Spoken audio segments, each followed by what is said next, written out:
next featured poet of the day is a poet, essayist, memoirist, novelist, award-winning in all those categories, Molly Peacock. Molly.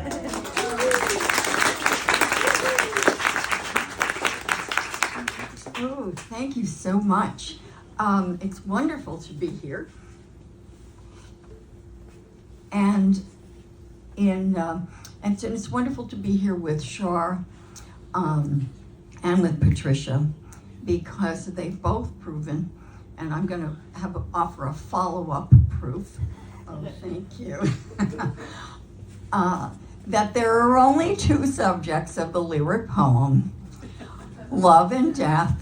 And we had that incredible series of love poems from 4,000 years ago, and then a series of bad boy love poems and elegies from Patricia. And I'm going to follow their lead and divide my brief reading into two.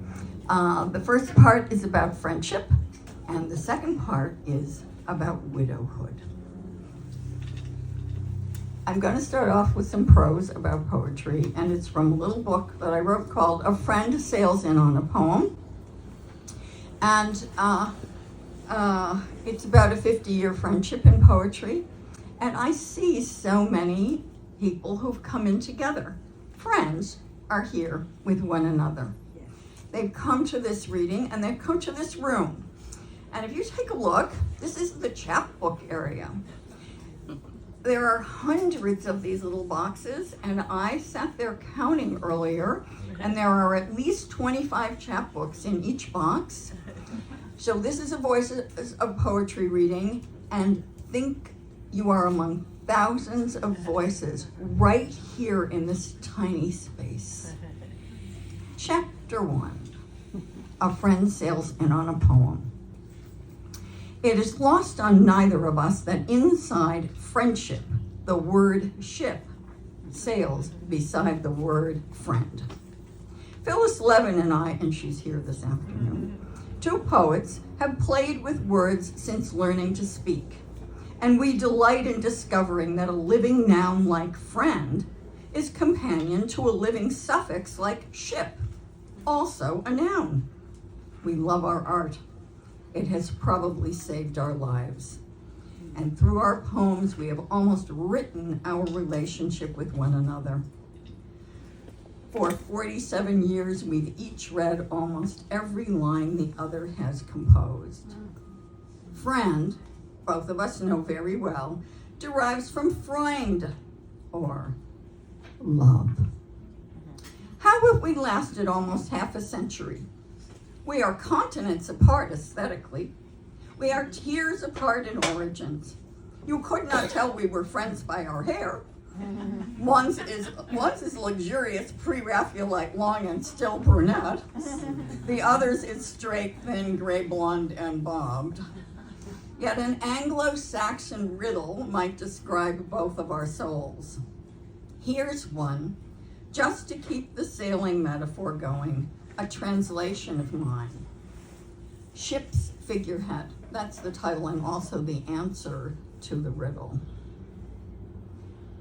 I was a girl, a gray queen, and a man, solo, all in a single hour. I flew with the birds, swam in the seas, dove under waves, died with the fishes, and stepped out on earth, alive, all in a single soul. A 9th century Anglo-Saxon. There's a weird way in our conversations about poetry that we share a single soul. But let's not get too spiritual about it. Basically, what we share is food. We have been eating meals while talking poetry for nearly 5 decades, as well as thoughts about how words animate feelings. A beet salad or a lemon poppy seed pancake enhances our arcane secret sort of refuge for the adults we are and the children we were. Is that a Mr. Softy?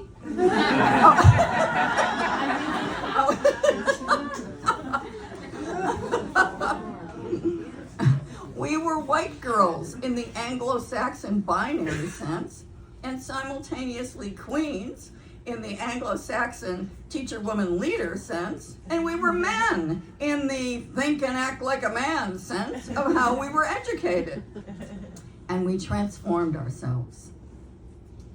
We flew through our lives like birds and crashed into windows too. We swam in the seas that transported us from desperate fear and dove under the waves in attempt after attempt to make our lives. We came out onto earth as grown humans, alive in the poems we made and witnessed each other making. So that's the prose intro. I'm going to read 2 poems about friendship now and say that this book considers 9 poems by Phillis and by me. The first poem is a little bit about how, well, not exactly how we met, but it's about friendship in general with a little bit of a pointer arrow toward us.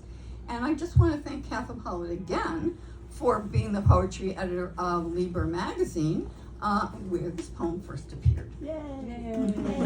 You all subscribe. Yes, please subscribe. Friendship. It has a subtitle. It's made up, like Patricia has made up her epigraphs. This epigraph is on not knowing what you need. I cannot choose a friend intentionally. I tried, when I needed a friend in a crowd, to pick the person. But my choice and me work only in the flattery stage, the wow of being wanted. It shocks me when it frays because I'm convinced I know what I need. But at my side, some person in the bluish haze of the not quite ignored and I begin to read one another almost as a scent is read before the rain, minerals in the soil. And I'm led as the other is led to some stray but mutual remark as it uncoils from an almost infinite spool, though it's just a thread. Then, like a little orange thread off a pair of jeans. Oh, of course, nothing's what it seems. Why don't I see that? After years, the close friend who emerged from a fog at my side recalls a want so hidden from me, it seemed itself a fog.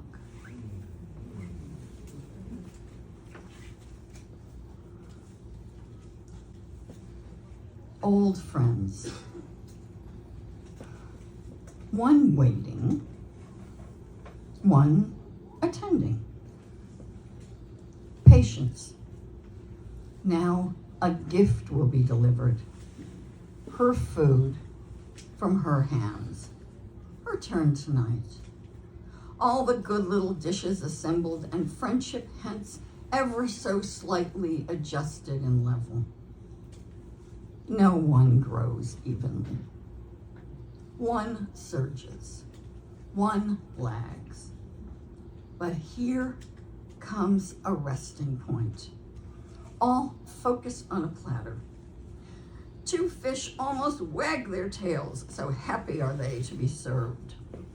Lovely. Think so? Thank you.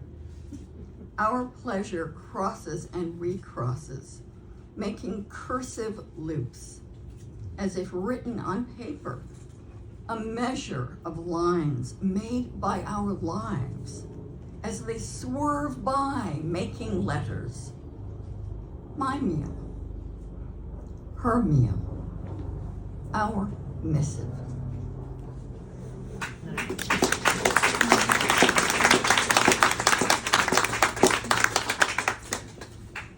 So, next November, my next book is coming out called The Widow's Crayon Box. And it has a premise. And the premise is that I have found widowhood not to be the basic 8-color crayon box. I have found it to be the entire 152.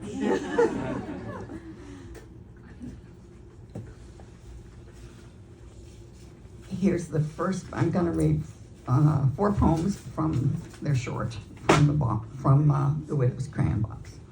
Oh, it's hard. I'm glad she's got a windowsill to sit on now. Yeah. Sitting on the floor. And there was a gentleman standing, and he got a chair too. That's great.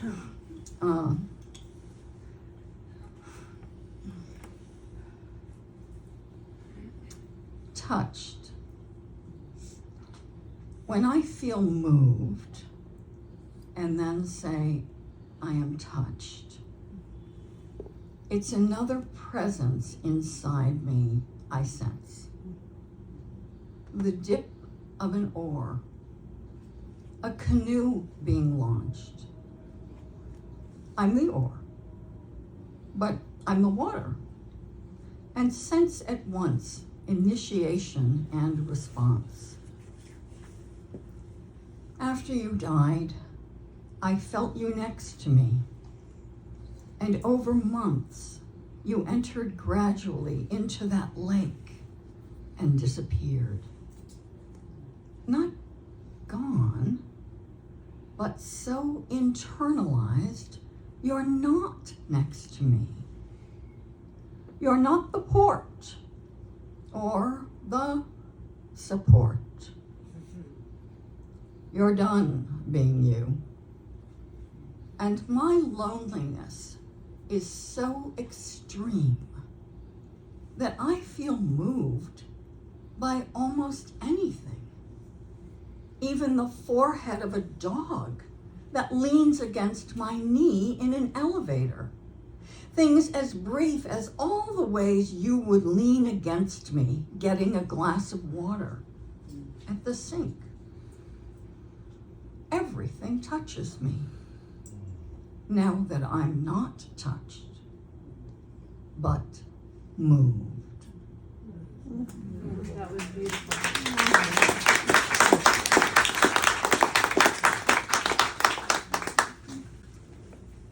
And the other poems move into different stages of widowhood. But this is more of a recollection. It's called Where Does It Live? Where does it live, you would ask me? Saucer, cup, spoon. Which shelf? Which drawer? You might not come home, I said to him. I know, you said. 3 paramedics had just burst in. Everything had to have its spot. Book, shirt, key, shoe. Where does it live? Pen, tape, plug, file. They picked you up. Nail, wrench, hammer, all. They carried you out. I grabbed my coat. For a moment, an unhinged storm. Knives leapt from drawers, extension cords, pliers, screwdrivers from cabinet doors, bowls, pots, towels, paper clips, Band-Aids. Where do we live? Where do we live? As plastic containers flew, I slammed the door and ran toward you. Where do you live? After a long time, I returned, like excited pets who'd finally settled. All of them slipped back to their shelves and slept, for their doors were shut when I entered alone.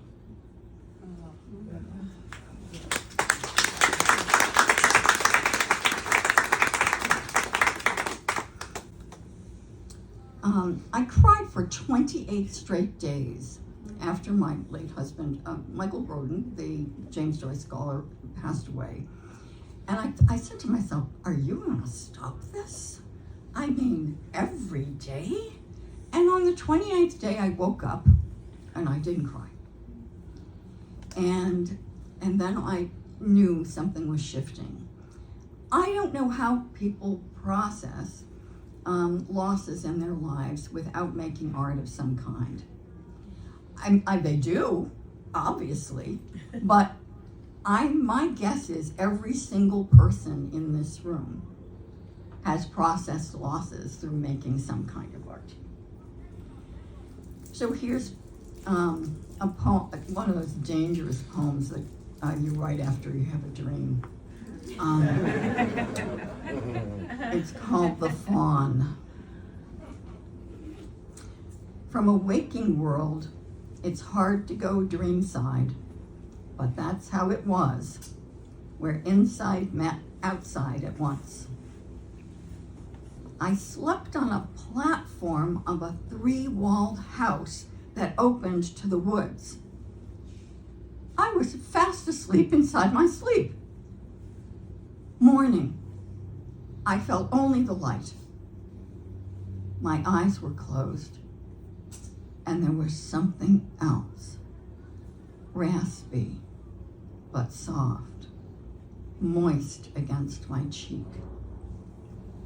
The lapping tongue of a fawn. The fawn had settled beside my bedclothes.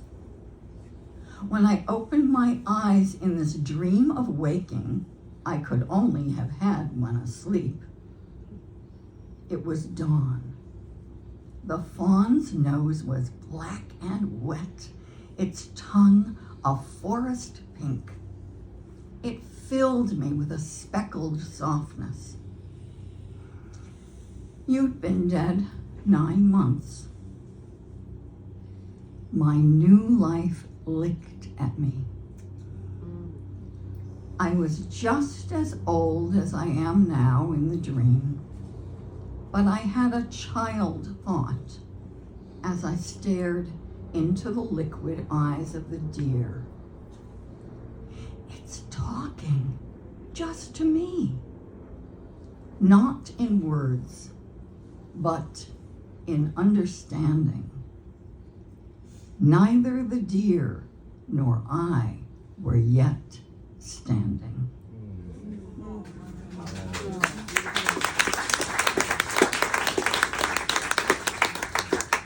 And the last poem is called Honey Crisp, after the apple, Honey Crisp. And I was thinking, well, I don't know exactly, I had the precise thought, but you know, a poem that many people here knew as children, Tiger, Tiger, Burning Bright. In fact, it's a poem where Blake is talking to an animal. And when I taught children, it was wonderful to be able to say, you could write a poem where you talked to an animal. And that was almost any child, the most reluctant child, could write that poem. So I thought, could I actually talk to the apple? Well, we'll see.